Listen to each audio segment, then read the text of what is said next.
한번 따라하겠습니다. 내 이웃의 집을 탐내지 말라. 여러분 혹시 도무지 뿌리칠 수 없는 신상의 유혹이라는 말 들어보셨습니까? 예를 들면 요즘은 정말 빠르게 다양한 신제품들이 쏟아져 나옵니다. 그래서 도무지 만족하기가 어렵습니다. 혹시 여러분 중에도 자꾸만 핸드폰을 바꾸시는 분이 계신지 모르겠어요. 저도 기계를 좋아해서 신제품이 나오면 써보고 싶어요. 그런데 사실 제가 쓰는 핸드폰이 크게 불편한 것도 아니고 저는 웬만한 핸드폰으로 다 할 수 있는 정도로만 핸드폰을 쓰기 때문에 저는 사진 찍는 것도 별로 안 좋아하고요. 게임을 하거나 핸드폰으로 영상을 보는 일도 없어서 좋은 핸드폰이 필요가 없습니다. 그럼에도 신제품이 나왔다고 광고가 나오면 괜히 핸드폰을 바꾸고 싶어요. 아마 여러분 중에도 이 신상의 유혹을 참기가 힘든 분들이 계시지 않을까 싶습니다. 특히 남이 다 가진 걸 보면 나도 사야 됩니다. 그러니까 요즘 현대인들의 소비의 특징은 꼭 필요해서 사는 게 아니라 남이 다 가지고 있는 걸 사는 겁니다. 아무리 좋은 것이라도 남들이 가지고 있지 않으면 그렇게 사고 싶은 충동이 느껴지지 않아요. 이런 소비 성향을 유행이라고 하지요. 그러니까 우리가 자꾸만 욕심을 부리게 되는 이유는 다른 사람과 비교하기 때문입니다. 내가 사는 집이 좀 좁아도 크게 불편하지 않았는데, 아니 충분히 좋은 집에 살고 있다고 생각했는데 누가 새 집으로 이사했다고 해서 집들이를 다녀오면 갑자기 우리 집이 너무 불편하고 아무래도 이사를 해야 되겠다는 생각이 드는 겁니다. 10계명의 마지막 10번째 계명은 내 이웃의 집을 탐내지 말라입니다. 내 이웃의 아내나 남종이나 여종이나 가축이나 이웃의 모든 소유를 탐내지 말라고 하셨습니다. 그런데 이 10번째 계명에 대해서 논란이 있는데요. 다른 계명들과 중복되는 것처럼 보인다는 겁니다. 간음하지 말라 하신 말씀과 이웃의 아내를 탐내지 말라 하신 말씀은 어떤 차이가 있을까요? 도둑질하는 것과 이웃의 소유를 탐내는 것은 어떻게 다를까요? 많은 학자들은 7계명이나 8계명은 행동에 관한 것이고 이 10번째 계명은 마음에 관한 것이라고 말합니다. 10번째 계명은 밖으로 드러나지 않는 우리 내면의 죄를 다룬다는 것이지요. 탐욕은 언제든지 행동으로 나타날 수 있는 우리 마음 속에 있는 욕망을 의미하는데, 하나님은 인간의 그 마음을 주목하시면서 죄의 원천이라 할 수 있는 우리 마음 속에 있는 탐심을 금하신 것이라고 그렇게 설명하는 겁니다. 저는 그렇게 이해할 수 있겠다 싶습니다. 그리고 그렇게 보면 이 10번째 계명은 앞서 살펴본 모든 계명을 아우르는 계명이다 싶어요. 첫 번째 계명, 너는 나 외에는 다른 신들을 내게 두지 말라 하신 말씀이 모든 계명의 기초가 되고 토대가 된다면, 이 10번째 계명은 다른 계명들을 아우르는 통합적인 계명인 겁니다. 예를 들어서 하나님을 정말 잘 섬겼던 다윗이 언제 어떻게 넘어졌지요? 바로 탐심을 가졌을 때입니다. 그가 다른 사람의 아내를 탐내는 순간, 그러니까 이 10번째 계명을 어기는 순간 도둑질하지 말라고 하신 8계명도 어겼고 간음하지 말라 하신 7계명도 어겼고, 나중에는 그 죄를 숨기기 위해서 거짓을 말하였고, 끝내는 충직한 부하를 죽임으로 제6계명까지 어겼습니다. 이렇게 이 10번째 계명에서 무너지면 다른 계명들까지 줄줄이 다 어기게 된다는 거지요. 그래서 하나님께서 이 10번째 계명을 마지막 계명으로 주신 것이 아닌가 싶어요. 다시 말하면 10번째 계명은 10계명 전체의 결론이 되는 겁니다. 저는 그렇게 이 10번째 계명이 중요함을 강조하는 데는 전적으로 동의합니다. 하지만 거기에 하나 덧붙여서 조금 더 우리가 생각해 보아야 할 부분이 있다 싶은데, 조금 석연치 않고 의문을 갖게 되는 이유는 우리가 지금까지 공부했던 것처럼 다른 계명들도 마음에 대해서 강조하고 있기 때문입니다. 이스라엘 백성들이 계명을 받는 지금 이 상황과 또 이 계명들을 주시는 하나님의 마음을 우리가 생각해 볼 때, 또 예수님께서 계명의 본질적인 의미를 풀어주시고 사도 바울이 이 계명에 대해서 증거했던 성경 말씀들을 살펴보면 모든 계명은 우리의 마음을 다루고 있습니다. 살인하지 말라 하신 계명에 있어서 예수님은 형제를 마음으로 미워하는 것도 살인한 것이라고 하셨고, 간음하지 말라 하시는 계명에 대해서도 마음에 음욕을 품고 여인을 바라보는 것도 곧 간음이라고 하셨어요. 이렇게 모든 계명들이 다 우리의 마음을, 내면을 중요하게 다루고 있습니다. 생명을 소중하게 여기는 마음이 없다면 살인하지 말라 하신 계명을 지키지 않을 겁니다. 이웃을 돌아보며 사랑하는 마음을 강조하지 않는다면 내 이웃에 대해서 거짓 증거하지 말라 하신 말씀이 아무 힘이 없는 거예요. 모든 계명들은 다 마음의 강조점을 두고 있습니다.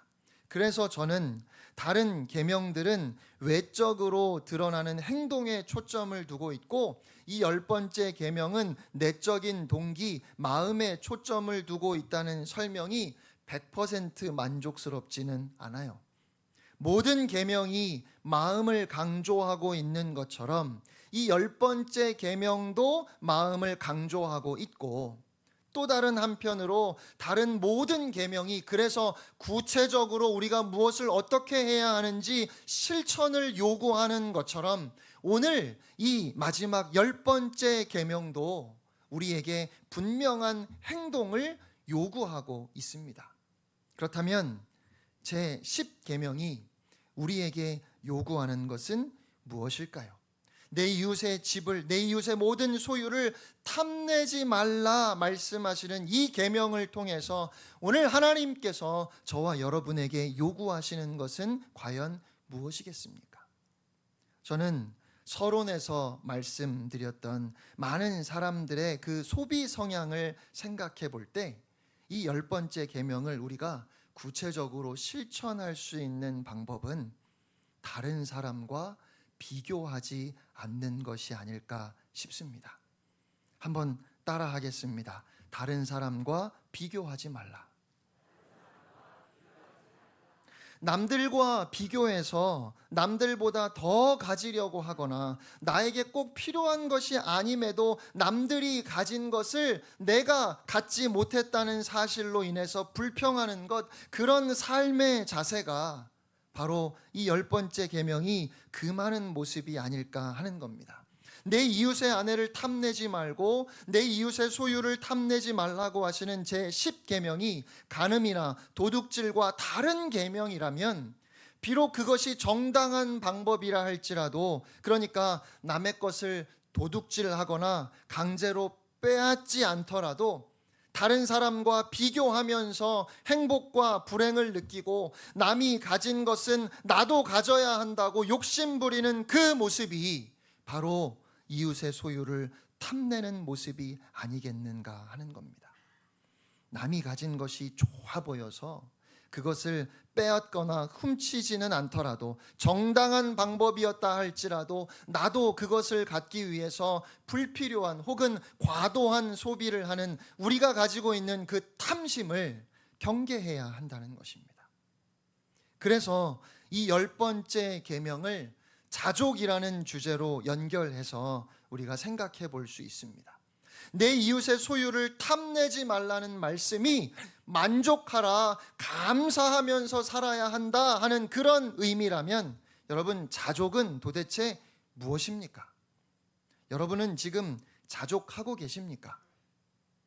자족이란 부족하다 싶은 것이 있지만 더 필요한 것이 있음에도 불구하고 현재의 상태에 만족하는 것입니다. 우리는 다 부족한 것이 있습니다. 아마 어떤 분들은 돈이 조금만 더 있으면 좋겠다 하시는 분들도 있을 것이고, 또 어떤 분들은 저는 조금만 더 건강했으면 좋겠어요 하시는 분들도 계실 겁니다. 혹은 너무 외로워서 마음을 나눌 수 있는 친구가 있었으면 좋겠다고, 그렇게 사람이 필요한 분도 계실 것이고, 너무 힘들어서 좀 지쳐서 쉼이 필요합니다, 그렇게 말씀하실 분들도 계실 것 같아요. 그런데 여러분, 우리가 잘 아는 것처럼 욕심은 언제나 크고 거창한 것을 원하는 것이 아니라 지금보다 조금 더 원하는 겁니다. 우리가 뭐 의리의리한 궁궐에서 살겠다는 게 아니잖아요. 방이 하나만 더 있었으면 좋겠고, 화장실이 하나만 더 있으면 좋겠어요. 내가 뭐 대단하게 사치를 하겠다는 것이 아니라 노후를 위해서 지금보다 조금만 더 저축하며 살 수 있으면 좋겠어요. 저는 그런 원함이 결코 나쁘다고 생각하지 않습니다. 하지만 우리의 원함은 끝이 없어서 우리가 이제는 되었다고, 이만하면 되었다고 할 수 있는 그 지점이 우리의 마음 속에는 도무지 없다는 것을 우리가 알아야 합니다. 조금 더 정확하게 말하면 사람의 마음은 이제 되었다 하는 곳에 이룰 수 없는 것이 아니라 이제 되었다 하는 곳에 오래 머무를 수가 없어요. 그러니까 사람들은 무엇을 얻으면 순간적으로 만족합니다. 이제 되었다고, 내가 더 바랄 게 없다고 그렇게 말할 때도 있어요. 그런데 조금만 지나고 보면 또 아쉬워요. 조금만 더 있었으면 좋겠다는 생각을 하게 된다는 말이죠. 그래서 예전에 어떤 목사님이 우리가 새 차를 사서 만족할 수 있는 기간은 일주일이고, 새 집으로 이사해서 만족할 수 있는 기간은 한 달이고, 결혼해서 이제는 행복하다 말할 수 있는 기간은 1년이라고 하시더라고요. 그래서 새 차를 사고 일주일이 지났는데 그 새 차가 좋아서 잠을 못 자는 사람은 정상이 아니라고 그렇게 말씀하시는 것을 들었습니다. 도무지 채워지지 않는 것이 사람의 마음입니다. 그러면 우리는 어떻게 자족할 수 있을까요? 우리의 마음을 비워야 할까요? 불교에서 말하는 무소유의 정신을 우리가 배워야 하는 겁니까? 도대체 채워지지 않는 우리의 마음, 그래서 끊임없이 무언가를 조금만 더 가지고자 하는 그 마음을 우리가 내려놓아야 할까요? 빌립보서 4장 11절에 사도 바울은 어떠한 형편에든지 나는 자족하기를 배웠다라고 했습니다. 그러면서 바울은 비천에 처할 줄도 알고 풍부에 처할 줄도 알아서 배부르든지 굶주리든지 풍족하든지 궁핍하든지 어떤 경우에도 처할 줄 아는 일체의 비결을 배웠다고 했고, 내게 능력 주시는 자 안에서 모든 것을 내가 할 수 있다고 했습니다. 그런데 어쩌면 우리가 그렇게 바울이 고백하고 증거했던 이 자족을 오해하고 있는 것은 아닌지 모르겠습니다. 여러분, 바울이 고백하는, 성경이 우리에게 말씀하는 자족은 내려놓음이 아닙니다. 바울이 배운 자족은 자기 비움이 아니에요. 사람의 마음에는 늘 욕심이 있으니까 그 마음을 비우고 비워서 아무것도 원하지 않고 바라지 않는 상태에 이르도록 그렇게 다 내려놓고 욕심을 버리는 것, 그것이 자족하는 것이 아니라는 말입니다. 물질이나 소유에 대해서 아무런 관심도 없고 욕구도 없는 무아의 상태를 추구하거나, 아니면 현재에 대해서 충분히 만족해서 더 이상 어떤 변화나 발전을 추구하지 않는 상태를 자족이라고 말씀하시는 것이 아닙니다. 여러분, 바울이 고백하는 자족은, 주님께서 우리에게 가르쳐 주시는 자족은 비움이 아니라 채움입니다. 내려놓음이 아니라 높임입니다. 나의 원함을 내려놓는 것이 아니라 주님을 높이는 것이 자족입니다. 바울이 고백하는 것은 나는 지금 이 상태를 그냥 만족하고 받아들입니다, 그런 의미가 아니에요. 때로는 너무 부족하고 그래서 위기감이 느껴지기도 하고 때로는 너무 힘들지만 그럼에도 불구하고 나는 그리스도로 만족합니다. 여러분, 이것이 자족입니다. 이 세상의 그 무엇으로도 채울 수 없는 우리의 마음을 만족하게 하시는, 충만하게 하시는 유일한 분이 바로 예수 그리스도임을 고백하고 있는 겁니다. 그러니까 바울이 만족하며 기뻐할 수 있었던 것은 그 어떤 상황 속에서도 나를 견딜 수 있게 하고 힘들고 어려운 중에도 오히려 감사할 수 있게 하는 예수 그리스도, 그 복음의 은혜 때문이었다는 것입니다. 그가 처한 상황에 대해서 스스로 만족하는 것이 아니었어요. 이제는 내가 이만큼 성숙한 그리스도인이 되었기 때문에 다 비우고 아무것도 더 원하지 않을 만큼 나는 그렇게 다 내려놓았습니다. 지금 그렇게 바울이 자랑하고 있는 것이 아니라 내가 어떤 상황 가운데 말할 수 없는 괴로움과 고통 중에 있다 할지라도 나는 예수 그리스도가 나의 주 되심으로 인하여서 위로를 받고 거기에서 다시 힘을 얻고 나는 오직 예수님 때문에 살아갑니다. 나에게 능력 주시는 그분 안에서 내가 모든 것을 다 넉넉히 감당할 수 있습니다. 이 고백을 하는 것이죠. 이 고백이 바로 자족입니다.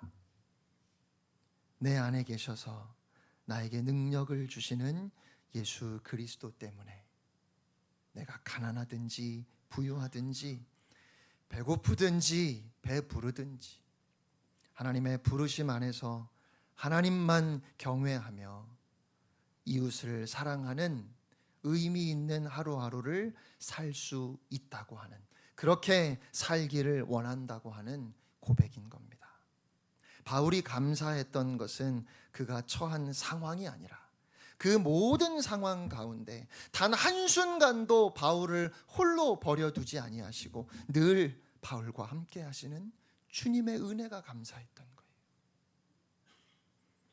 우리의 상황이 좀 더 나아졌으면 좋겠다는 마음이 우리에게 있고 지금보다 조금 더 나은 환경에서, 나은 조건에서 살고 싶다는 마음을 가지고 저도 여러분도 다 열심히 살고 있지만 그렇지 못한 상황에서도 우리가 감사할 수 있는 것은 지금도 우리와 함께 하시며 우리의 걸음을 인도하시는 하나님께서 예수 그리스도를 통하여 그 아버지의 사랑을 우리에게 보여주셨기 때문입니다.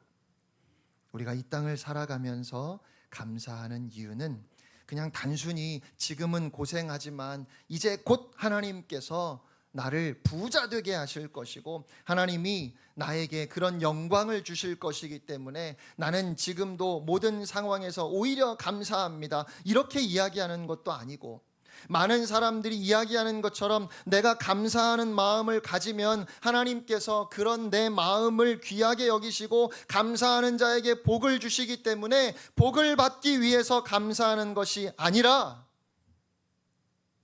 우리가 오늘도 하나님 앞에 진심으로 감사할 수 있는 이유는 상황이 그렇지 않아서 이 상황이 좀 나아졌으면 좋겠다는 마음이 간절하지만 그럼에도 그리 아니하실지라도 우리가 감사할 수 있는 충분한 이유는 바로 예수, 오직 예수 때문입니다. 저는 예수님 때문에 감사합니다. 예수님이 나의 주님이 되셨다는 사실이 감사하고 주님이 저의 삶을 지키신다는 것 때문에 감사하고, 저에게는 불편한 일이고 피곤한 일이지만 그럼에도 불구하고 하나님께서 이 모든 일을 통해서 하나님의 뜻을 이루어 가신다면, 그렇게 하나님께서 이 보잘것없는 자를, 이 작은 자를 사용하시는 것이 감사합니다. 그 모든 것이 다 예수님 때문입니다. 그러므로 내 이웃의 소유를 탐내지 말라는 말씀은 어떤 상황에 있든지 하나님의 사랑, 그리스도의 은혜 때문에 감사하며 사는 것이 마땅하다는 말씀입니다. 우리들 하나님의 사람들은 가난한 것을 좋아하는 것은 아니지만 가난하다고 불행하다 말하지는 않습니다. 건강할 때는 하나님이 나를 사랑하신다 말하고 몸에 병이 찾아오면 하나님이 나를 버리셨나 의심하지 않습니다. 내가 바라는 대로 일이 진행되면 좋겠지만 최선을 다했음에도 내가 원하는 대로 되지 않는 그때에도 우리는 다른 사람과 비교하며 불평하거나 원망하지 않습니다. 왜냐하면 내 안에 예수 그리스도가 계시기 때문입니다. 우리는 하나님의 주권과 섭리를 믿기 때문입니다. 하나님께서 그 믿음으로 살아야 한다. 오늘 마지막으로 우리에게 당부하시는 겁니다. 요한복음 1장 12절 말씀입니다. 우리가 너무 잘 아는 말씀인데요. 함께 봉독하겠습니다. 시작.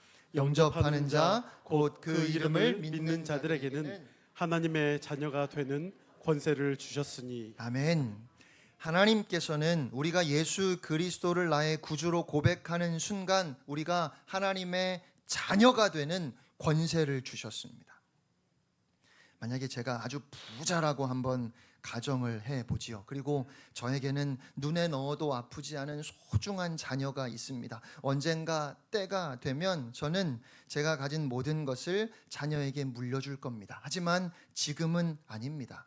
그런데 자녀가 그걸 가지고 왜 아빠는 지금 당장 나에게 이 모든 것을 물려주지 않느냐고 불평하거나 원망하며 하루하루를 산다면 어떻습니까? 너무 어리석잖아요. 철없는 모습 아닙니까? 오히려 아버지는 나에게 좋은 것을 주실 수 있구나 하는 그 믿음이 그의 지금의 하루하루를 안심하게 하고 만족하게 해야 맞지 않겠습니까? 이처럼 자녀의 권세를 우리가 가졌다는 말씀은 하나님 아버지의 모든 유산을 상속받을 수 있는 그 상속권이 우리에게 주어졌다는 말씀이에요. 여러분, 지금 여러분이 무엇을 얼마나 가졌든지 그건 우리가 장차 하나님으로부터 받을 그 영원한 기업과 비교조차 할 수 없습니다. 그래서 우리는 상속권을 받은 자로서 여유를 가지고 살아야 합니다.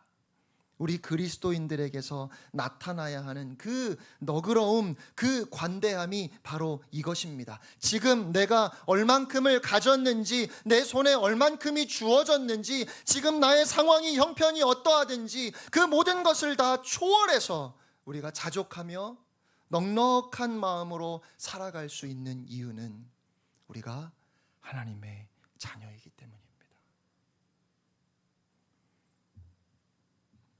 우리에게 하나님의 자녀가 되는 권세를 주셨습니다. 이 믿음을 잃어버리는 순간 우리는 감사도 만족도 다 잃어버리고 다른 사람들과 비교하기 시작할 겁니다. 그리고 거기에서부터 탐욕이 시작됩니다. 이 탐욕은 단지 남의 것을 빼앗는 정도가 아니라 하나님이 주신 것을, 또한 하나님께서 나를 위해 이미 예비하고 계신 것을 믿지 못하는 불신앙의 모습이기도 합니다. 십계명의 마지막 끝자락에서 우리는 하나님 아버지의 음성을 듣습니다. 하나님께서 오늘 저와 여러분에게 이렇게 말씀하십니다. 사랑하는 아들아, 사랑하는 내 딸아, 행복해라. 하나님께서 우리에게 내 이웃의 소유를 탐내지 말라고 하시는 이유가 뭘까요? 우리가 행복하기를 원하시기 때문입니다. 자꾸만 다른 사람과 비교하면서 하나님 안에서 우리가 마땅히 누릴 수 있는 그 만족함을, 그 행복을 잃어버리지 말라는 거예요. 탐심은 우리 인생의 행복 앞에 마치 밑 빠진 독과 같습니다. 밑 빠진 독이 아무리 물을 부어도 채워지지 않는 것처럼 이웃과 비교하며 탐내는 마음이 우리 안에 있을 때 행복이 채워질 수 없어요. 지구는 우리의 필요를 채우기에 충분하다. 그런데 우리의 욕심은 도무지 채울 수가 없다. 간디가 한 말입니다. 우리의 모든 필요를 채우는데 지구는 충분합니다. 전 세계 모든 인구가 충분히 먹고 마시고 충분히 행복을 누릴 수 있는 지구를 하나님께서 주셨어요. 그런데 우리의 마음의 이 탐심 때문에 지구가 부족해요. 아니, 온 우주를 다 가져도 한 사람의 욕심도 채우지 못합니다. 그래서 하나님께서 이웃의 소유를 탐내지 말라고 하셨습니다. 여러분, 이 말씀은 다르게 바꾸면 하나님으로 만족하라는 말씀입니다. 내가 너의 하나님 됨으로 만족하라. 하나님을 신뢰함으로, 우리의 아버지이신 하나님을 신뢰함으로 행복을 누리라 말씀하시는 겁니다. 사랑하는 성도 여러분, 하나님께서 십계명의 마지막 10번째 계명으로 내 이웃의 소유를 탐내지 말라 하셨습니다. 그러므로 마주하는 한 주간도 열심히 사시기를 축복합니다. 성실하게 사시기를 바랍니다. 그런데 비교하지 마십시오. 다른 사람과 비교함으로 낙심하지 마시고 교만하지도 마십시오. 바로 그 비교가 제가 이해하기에는 탐심입니다. 그러므로 환난과 고난 중에도 하나님의 주권과 섭리를 인정하며 절대로 예수 그리스도를 놓치지 마십시오. 우리의 만족이 오직 예수 그 복음에 있음을 기억하며 넉넉하고 너그럽게 한 주간을 살아가는 여러분 모두가 되시기를 주님의 이름으로 축원합니다. 우리 함께 찬양하겠습니다.